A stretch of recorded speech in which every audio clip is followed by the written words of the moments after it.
Okay, so I just want to talk about this Golden Coarse Pumice Gel. This is what I'm using. It's quite coarse in texture, as you can see.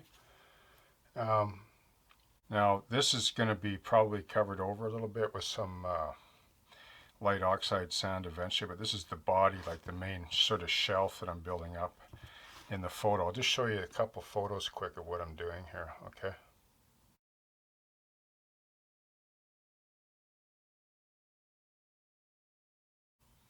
So you can see that I'm building up that kind of sand erosion that's common all along the Fraser.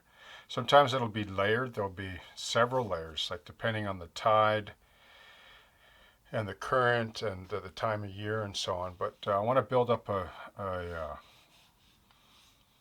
shelf along here. And if I could just move my camera a bit, I want to show you something. So like in a perfect world, if you look down, you can see how it gets narrower down here. So because it's tighter in there where the barge slip will be, and we're dealing with selective compression for distance again, you can see how I've tapered the line. See the tape, the wood?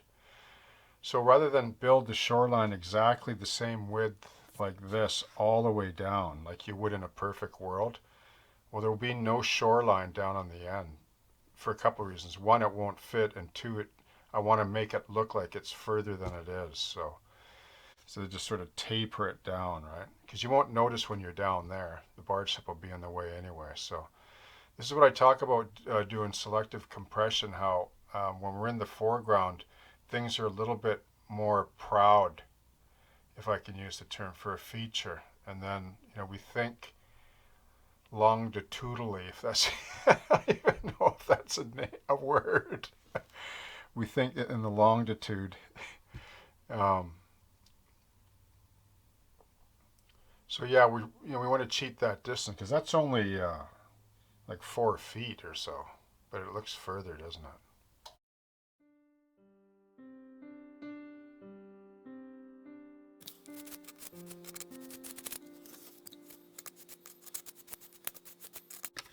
So I just push it up, right? Just build a dam, like dam it up, push it back onto the existing Celluclay, the cheaper material slope. And don't worry about the front edge of this yet because it's already fairly textured as it is, but I want to get it kind of level because the water is level, right? Doesn't have to be perfect. But this is going to be a scene right in the foreground. This is going to be a feature scene. There's going to be a lot going on here. There's going to be the barge ramp head here. There's going to be the pilings, the warehouse flat up here. A lot of detail in this foreground scene here. So I want to probably maybe spend even a little more time or add a little more care and details to this scene as I did the beach reef on the barge approach, because there's so much going on there anyway. Okay? And this particular shelf here that I'm modeling in now will probably pretty much dissipate pretty soon, because now we're into the barge slip, which is right here. Okay, and there's going to be bush here and trees, so I don't have to model this all the way, but yeah, we'll add some in there and we'll taper it down, because this material has a fairly lengthy working time to it. So, and we'll just see how that goes.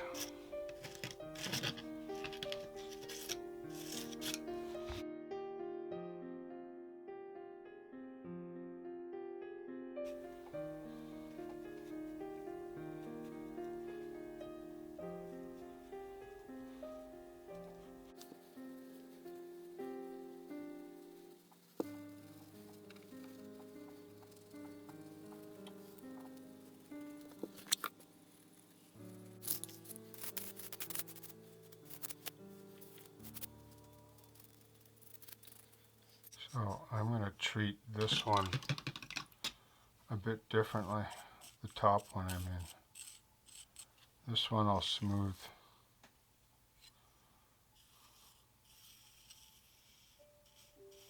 It's almost like miniature cement, this stuff. It's really cool. the way it stays workable too.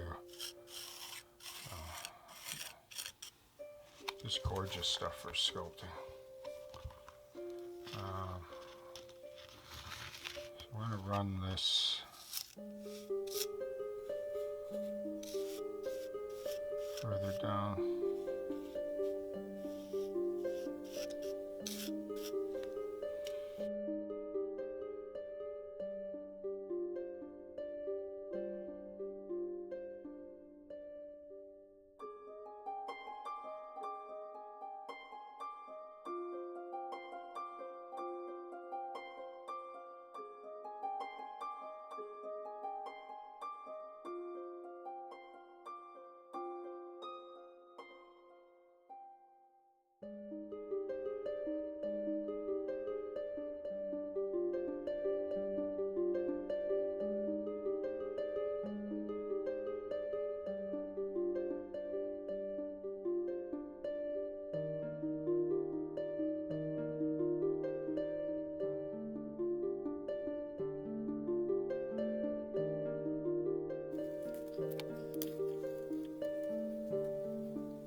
Okay, so when all these layers are on now, these steps that I've sculpted them and shaped them, what I take is this fan brush and just wet it.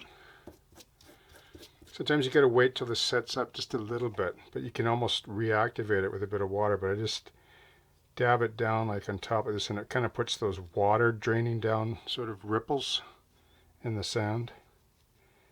You always want to try to introduce details on the fly, because when you build another layer up, you can enhance them or redo them or, you know, build on them. You know what I mean?